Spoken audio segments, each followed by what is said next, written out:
Alex? Great. Thank everyone for joining the webinar today. Thank you, HackerOne, for having me. Really appreciate it.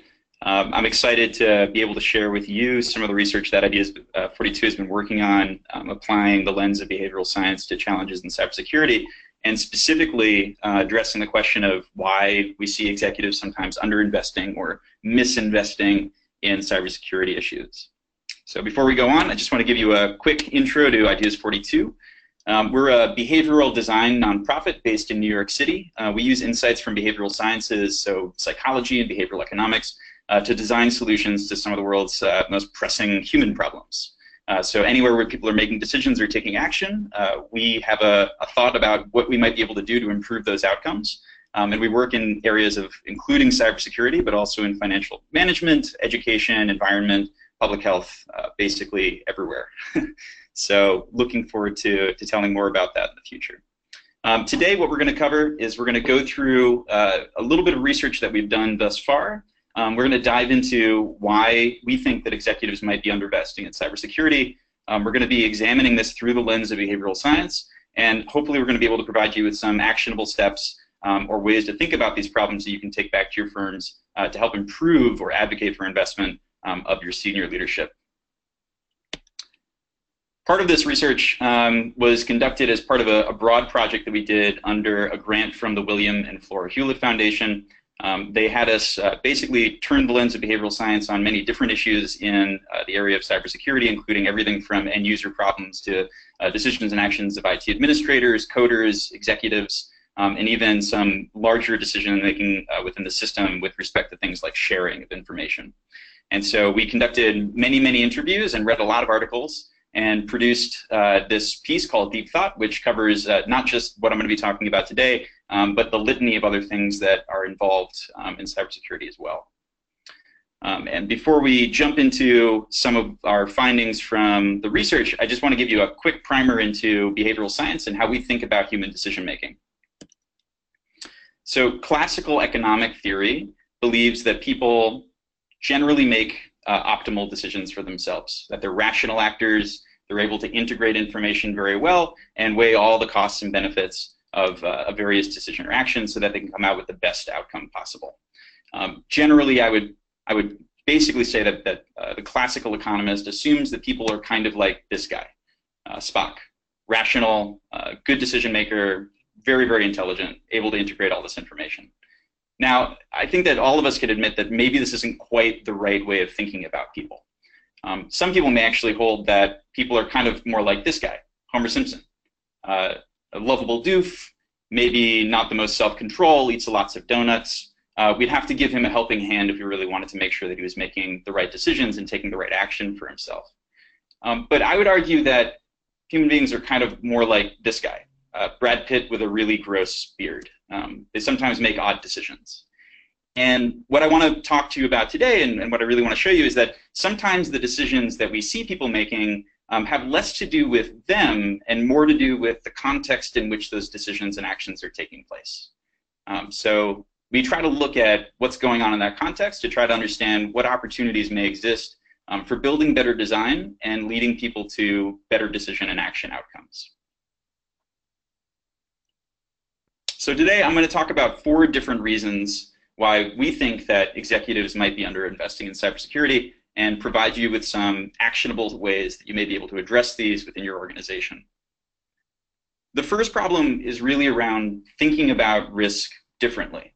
And what I mean by this is a CISO or a security professional may be able to articulate risk in a way that's meaningful for them, but may not make a whole lot of sense to the CEO when it comes to making financial decisions or allocation. So you could imagine a situation where there's a legacy server, it's not taking any firmware patches any longer, and because of that it's a risk, and so should be replaced in order to ensure that there's no vector for attack that could be exploited. But from the CEO's perspective, maybe this doesn't really make a lot of sense. There are other priorities, other things that are much more important, and therefore that individual is going to be making investment decisions with respect to those concerns, as opposed to what appears to be on the surface just a technical concern. And you can imagine kind of what's going on here. CISOs are generally concerned with risks having to do with the existing cybersecurity infrastructure, They're looking for vulnerabilities. They're trying to find vectors for attack. And the CEO is really concerned about more global risks to the organization. So things like operational risks, financial risks, etc. And when a CISO might be communicating about a specific technical need, a problem arises because it may not necessarily be congruent with the concerns that the CEO might have. And taking some of the research from behavioral science, there's a theory called construal level theory, which describes how people deal with and think about abstract versus concrete information. And one of the big findings from this field of work is that when presented with an abstract action or consideration, people are actually much less likely to act upon that information than if it were concrete. And so the intuition here is that in order for us to be able to make sure that a CEO really understands what the real risks are, we have to make those risks very concrete for them and in terms that are going to be vivid for them as well. And so what I mean by this is, we may say that the problem is really around these legacy servers, but for the organization, the bigger problem is that this is where all the accounting information lives. And so if those legacy servers go down, or if there's a breach, or if all that data is lost, then the organization's not going to have really any visibility on their financials, and that could be a really big problem, and probably one that the CEO, or at least the executives, are going to be really concerned about. And so there's really this need to try to figure out if there is a technical concern, if there's a request that's going out, how might you be able to link that concern and that request with the actual business problems that the upper brass are really concerned with, so that they fully understand what the nature of the risk is that you're presenting to them. One way that we've thought about trying to facilitate this within organizations is to try to reduce the amount of siloing there is amongst teams that are concerned with risk. So you could imagine that a CISO is concerned with the technical risks of a cybersecurity infrastructure. You might have PR teams that are concerned with public relations risks, COOs that might be concerned with operational risks, CFOs with financial risk, and they may be siloed in their concerns. They may not talk with one another. And one way that we may be able to get around this is actually to bring those individuals together to convene on a regular basis, share their concerns around risk, and also share and identify where there may be linkages between various operational pieces, cybersecurity pieces, and how they can relate to one another. This can also help out CISOs who may have come from a technical background but don't have a whole lot of business savvy or operations savvy and may need some support in being able to do this linking. They may be very good at identifying problems with their existing infrastructure, but they might have a harder time being able to figure out how to link that information properly so that the CEOs and the COOs of the world really fully appreciate and understand what the risk entails. But we believe that if you're able to communicate these risks properly, you might be able to get that investment from your CEOs. A second big problem is really around opposing mental models. So one way that I can describe this is an understanding really what a mental model is. So in psychology, they call these schema. We call them mental models. And really all that they are is a process that we do either unconsciously or consciously to take a lot of the complexity that we see in the world and break it down into really small and manageable systems that we can understand intuitively. And there's a lot of value in doing this. These systems generally produce really helpful results when trying to quickly integrate information or to think about a problem very quickly or deal with a new problem.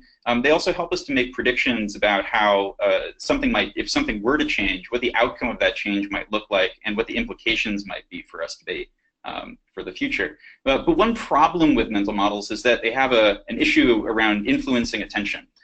The way that you perceive a certain system to work is going to draw your attention to certain features of that system, and some of these mental models may not include really important pieces of information or important features that might be really, really important to consider when trying to figure out what sorts of investment decisions to make.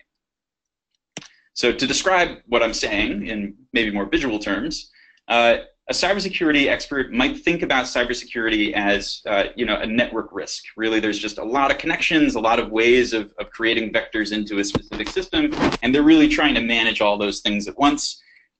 Or they may actually think about it more like this jalopy. It's a great car when it runs well, but it takes a lot of maintenance. You love it a lot, but in order to make it work, you have to constantly be tuning it and making it work better, finding out where there are faults, fixing those faults, and hopefully you can then take it out on the weekend and drive around for a good long time. Whereas the CEO may just think about your cybersecurity infrastructure kind of like a castle, a piece of capital that you just invest in, and maybe it depreciates over time, but so long as it's built, it will keep you relatively safe. You can stand on top of the turret and look out and see all the bad guys coming in, and so long as you have that visibility, you should be fine. And the big problem here is that these two opposing mental models actually produce different ways of thinking about what cybersecurity is about. So you can imagine that if I have to manage my jalopy a lot, really fix and tweak it on a regular basis, my perspective is that cybersecurity is then an issue of management. It's about managing risk as opposed to mitigating risk. Whereas the CEO is really going to be thinking about trying to stop the bad guys from coming in, and so their concerns are mostly around mitigation and not so much about management per se.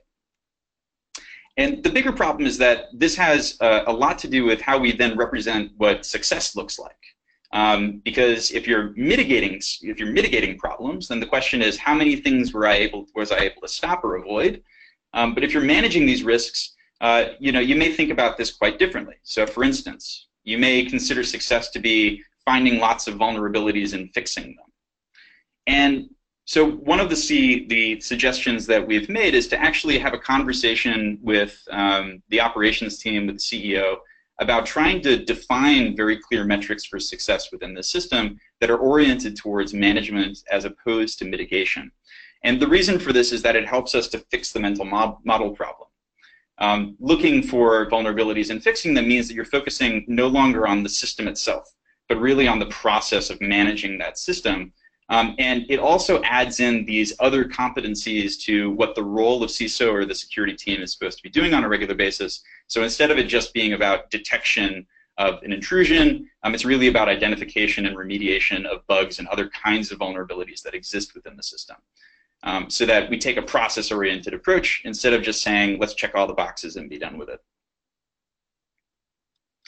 Another big problem is really around overconfidence in our current investments. So one thing that we look for in this kind of problem, you've probably heard this before, but most drivers, the majority of drivers, would say that they're better than average. And I would assume that there are probably a fair number of people in the cybersecurity industry who believe that their systems, that their processes are better than average when in fact they may not be. And one metric that we've looked at before came out of some research that Tyler Moore did, surveying a number of different CISOs and CEOs with respect to their existing cybersecurity investment decisions.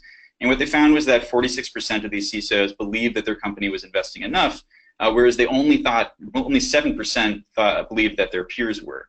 And so you can imagine that there's a bit of a mismatch here. If many more people are believing that they're doing well, but those same people believe that very few of their colleagues are doing very well, then somebody is a bit more overconfident than they should be about how much investment they're making and in what ways. But why might this happen?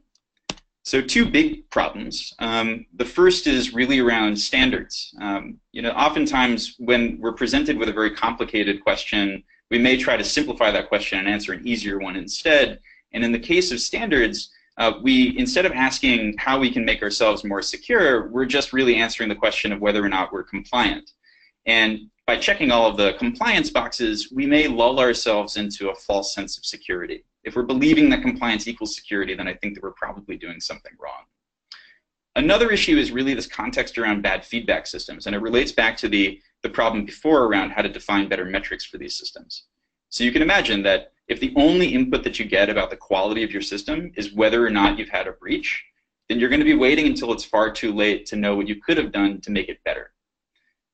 It also means that you're going to be dealing with concerns with a lag. There was a problem that existed before. It only presents itself later in the game once it's exploited, and so therefore you only get this information way later than you would want to. And before you get that information, you might think you're doing fine. I think that there's a reason. You've probably encountered CEOs or CFOs who say, oh, well, we never had a breach last year. That must mean that we're probably doing a pretty good job, and therefore there's no reason for us to increase investment in our cybersecurity apparatus, when in fact either they just got really lucky or there's already an intruder that they just haven't found yet. And so having this kind of poor feedback system, one that's really based around the number of attacks that happen in a year, puts us in a position where we're probably going to be more overconfident about our existing investments than we would be if we were constantly trying to break our system and find fault in it. One way that we may be able to deal or stem overconfidence would be to try to create clear benchmarking around what good cybersecurity infrastructure looks like. And in some sense, I think that we can somewhat rely on our peers to do this as opposed to the existing standard bearers. And one way that we might be able to accomplish this is to actually do some baselining across similar firms, polling people about what practices they're doing so we can get a list of them, and then also polling those same peers about how well they think your firm is doing relative to them, and then integrating those best practices afterwards. If we could get a scorecard kind of like this thing that I've designed here, which shows you basically how well you're doing relative to the average and also relative to the best people in your domain, it may make you feel as though you're less confident in the decisions and actions that you've taken with respect to investment, and be able to justify making better investments in the future, or at least taking a more scrutiny to understanding what investments could be made or remediations could take place. The fourth and final problem is really around attention being on the wrong things. And this is mediated by two big problems. Again, we go back to this unhelpful mental models problem. If I have a mental model that's not quite right, it may hide from me features that are quite important that I should be paying attention to. But another issue could be this problem of availability bias. Put simply, availability bias is when something is easy to remember because it's top of mind. And we find that it actually causes us to overweight or underweight, depending, the probability of a certain thing happening. So for instance, if you hear about on the news a plane crash, you might be less likely or more reticent to get on your next plane, even though there are much greater risks out there than crashes, and crashes are actually very rare events. But because you saw it recently, and because it's easy to remember, you may overweight the likelihood that that plane you're about to stand on is going to crash. But it also draws your focus to it as well while neglecting other things. So for instance, if we hear about sophisticated attacks, or if we only know about certain attack vectors or signatures, we may be more concerned about external attacks than we are about things that are actually more regular and more costly, such as internal phishing attacks, just bad decisions by our internal staff, or the kinds of bugs and vulnerabilities that may exist in the infrastructure that you've already built. And so in order to get around this, we propose kind of two things. One would be to go through and do things like pen testing or bug bounty programs, the benefit of which being that you're focused more on trying to find those problems that maybe you didn't identify previously, but especially in the case of doing things like bug bounty programs, you're actually relying on other people's attention to detail to help you identify things that you otherwise would not have identified. So as you can imagine, if you have a limited amount of attention that you're putting towards your system, if it's biased because of existing mental models or because of availability biases, you're basically going to be blind to a whole set of options that you could potentially probe at. And bringing in people who are less blind to those issues can help to reveal bugs, vulnerabilities, and other problems with your system that you may not have necessarily taken a look at previously. The other thing would be to actually make key decision makers the victims of some internally initiated attacks. And the reason why we might want to do this is because they may undervalue the likelihood of an internal problem becoming a vector for attack. So either key employees not updating their systems, or people clicking on phishing emails that present potentially more bigger problems that may not be addressed by the current cybersecurity regime within an organization. It also helps to reduce their overconfidence that they themselves might not be too much of a problem. So to summarize, if we take the 4 key takeaways from this presentation, the 4 things that I would leave you with are, if you're going to be communicating cyber risks to upper level employees, that you should really do the work to vividly connect those cyber risks to the organizational risks.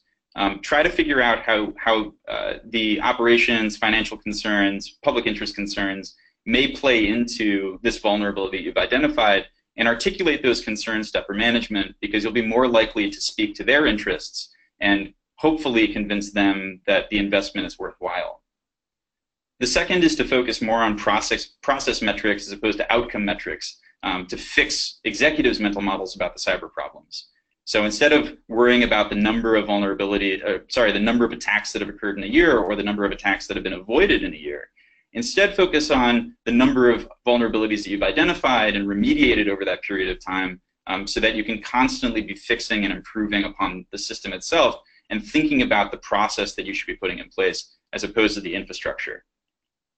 The third is to survey your peers and to do proper baselining to help curb overconfidence. By learning about what you're doing or not doing well relative to your peers, you may realize that maybe the system that you thought was great wasn't actually as great as it seemed to be at first. And so this way you can help to reduce your overconfidence and think more critically about what sorts of remediation steps or different types of investments in infrastructure you should be considering for the future.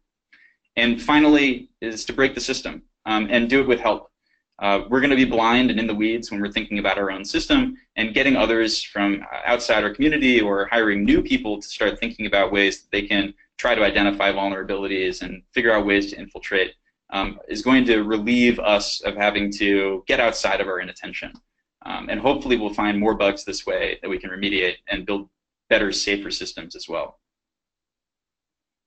Great. So if you'd like to learn more, I recommend that you do one of two things, or both.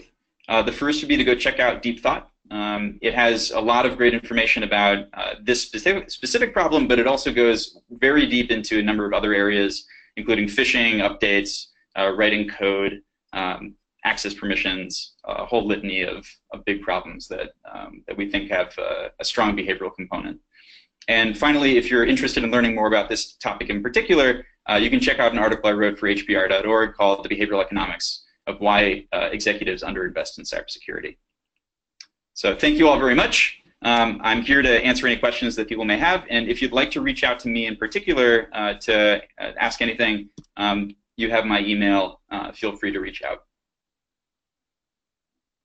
Great, thanks a lot for all that, Alex. Really good stuff there. And just want to let everyone know that we will follow up with links to those two different pieces that Alex shared at the end there, the HBR article and the little book, ebook. I don't know what you want to call it, but so we'll follow up with links to that and the recording of this webinar. So if you have any questions now, please throw them into the GoToWebinar question panel. I'm seeing some come through, so I'll start asking away and let you field those, Alex. So first one that I saw that came through was, do you think that referencing big breaches, for instance, the Equifax breach, is a good strategy to play into like the fear, uncertainty, doubt in the minds of executives?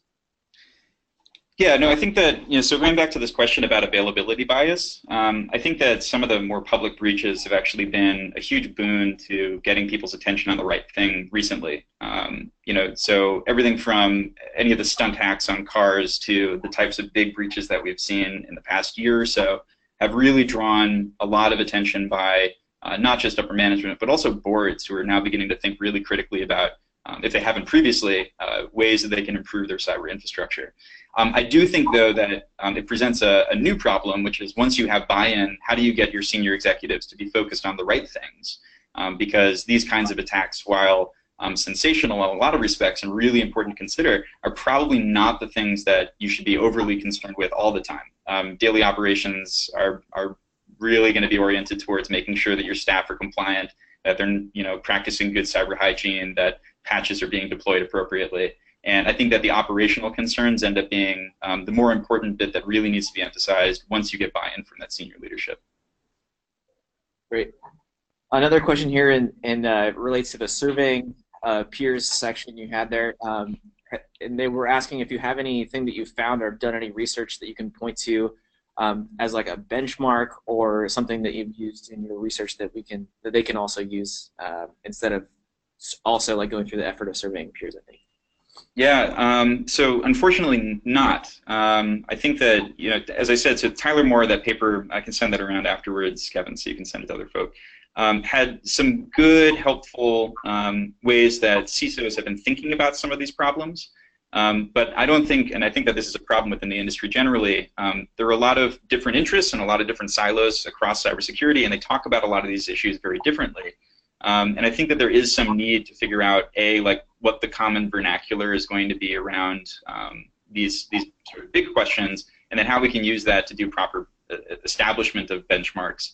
But I think that if you're really interested in kind of running with this idea, going and chatting with existing industry groups. So I know that there are a lot of CISOs in existing industries that have conversations with their peers, trying to figure out, what everybody is doing, figuring out some commonalities and figuring out differences is a good way to begin establishing those baselines and really trying to do that comparative work to figure out what other people are doing that maybe you're not, and also getting feedback about what you are doing and doing well, and maybe what you're not doing as well as you could be. Great. Yeah, we'll share that out too. Lots of good stuff to follow up with. So I have two interesting questions here, and they kind of play into both for a smaller company and then also another one for a large company. So for the small one, I'll ask first, which is, how would you scale down this idea to a small business that doesn't have C-level employees? Yeah. So actually, I think that I need a little bit more info about this. Who would be the people that would be making these kinds of decisions? Or are you not going to be able to get a response back? I'm not going to get that quick, but it would be more of the, it could be the board or Yep. maybe like a CTO or the CEO, I guess, would be the people you'd have to answer the question to. Yeah, no, this is I think that the small business is actually the harder problem. Oftentimes there isn't a whole lot of money to be put towards these kind of investments. I think that there's also a question about how much risk any one of these organizations is actually in, which is again a perennial challenge to deal with. Usually people are going to be looking for higher value targets than lower value targets. But I think that thinking about security from the get-go is really important, and trying to figure out even before you start asking these questions about whether you should be investing, you should be doing the groundwork to really understand, like, A, what sorts of risks exist outside of the context of cybersecurity, and then B, how might a cyber risk end up relating to some of those bigger concerns that you might have. Because that's going to speak more towards kind of where you think that you should be making some investment to ensure against those risks. And also help you to quantify at least what you think the cost of those risky outcomes might look like, so that you can get a little bit around the question of how much should I be spending. But yeah, no, I think it's hard when you have constrained budgets, and it's also hard to kind of create that culture across a small team that maybe feels a bit more intimate as opposed to hierarchical. Yeah, definitely feel you there. And then also on the, if I can interject on and sell HackerOne a little bit, so a good place to get started with that is if you have some kind of vulnerability disclosure, you set up some kind of vulnerability disclosure policy so that people can contact you about any kind of vulnerabilities they find. Like, that's a good place, and it's free to do. So I would encourage you to look into that as well as the proactive approach to security. So okay, moving on to enough about HackerOne. Let's talk about enterprise security. So another question was, what is a good amount for a Fortune 500 company to spend on cybersecurity? And you don't have to put like an exact number to it. They also said, like, what's like the equilibrium amount or percentage of IT budget to go to cybersecurity? Yeah. So this is always a really tricky question. I think that there's a big question that comes up all the time, which is like, what is the expected return on investment for making investment decisions within cyber? And I think that that's actually it's sort of the wrong question to ask. It's very hard to be able to quantify the value of something not happening, right? So really the question is, like, if I invest, am I going to avoid attacks? And then if you do, are you ever going to be able to figure out how many attacks you avoided and really what you avoided in terms of cost? And so I think that it's helpful to reframe investment in cyber as actually being more like an insurance policy than necessarily being something that you're going to invest in with the hope of receiving some return. And so in that context, I think that the question that is really important to ask is, again, what are the real operational risks that I'm facing? If, for instance, you're a power company and your entire grid goes off, what are the costs that you expect to incur, both from your customers but also from the need to fix the system, get it back up online? Because the question you should really be asking is, what is the likelihood of that thing happening? What's the total cost? And that's going to give you some indication of how much you should be spending to try to avoid that problem in the first place. So it goes back to really just trying to really be clear about what your operational and sort of financial risks are, trying to understand where cybersecurity can play into that, trying to wrap, and this is not a simple process at all, what level of risk you expect within each one of those potential vectors, and then calculating how much you think that you should be spending to deal with that probabilistic outcome. So that may not necessarily be the most straightforward answer, but that's sort of the way that I would approach this problem. Cool, thanks, there. So just two more questions. This next one's kind of broad, so you probably hit on it a little bit earlier, but how do you suggest to align incentives to security? Yeah, I assume that we're talking about internal. So again, going back to this piece about how I, as a behavioral scientist, think about decision-making and behavior, a lot of what I'm trying to do right now is actually ask the question of not what incentives can we put in place to try to get people to be compliant or do the right thing, but what about the context in which these people are acting and making decisions is actually leading them to make the wrong decision as opposed to the right one, and trying to figure out interventions that we can build and test to actually cause people to act in the right way given that context.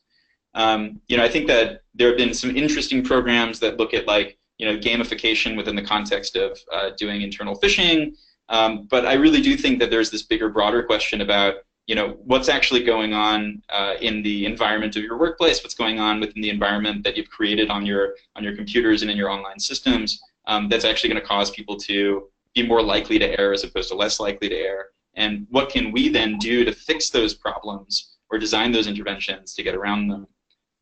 So if that's something you're interested in, you'd like to talk more about, I'd be happy to chat about that more offline. It is an area of research and work that we're getting into, and we're very interested in trying to address those specific problems. Cool, yeah, we'll follow up with that for sure. Okay, last question is from an executive perspective. So you're asking, how can I self-diagnose these biases that may be holding me or my team back? Yeah. I think that that's also really hard as well. So one of the sort of ironies of being a behavioral scientist is that I know that I'm biased, but I'm still beholden to them. So I think that if you approach this problem recognizing that you likely do have some biases, that's sort of the first step. And then the question again goes back to this other piece about what might be causing those biases and how can you design a system that gets around them.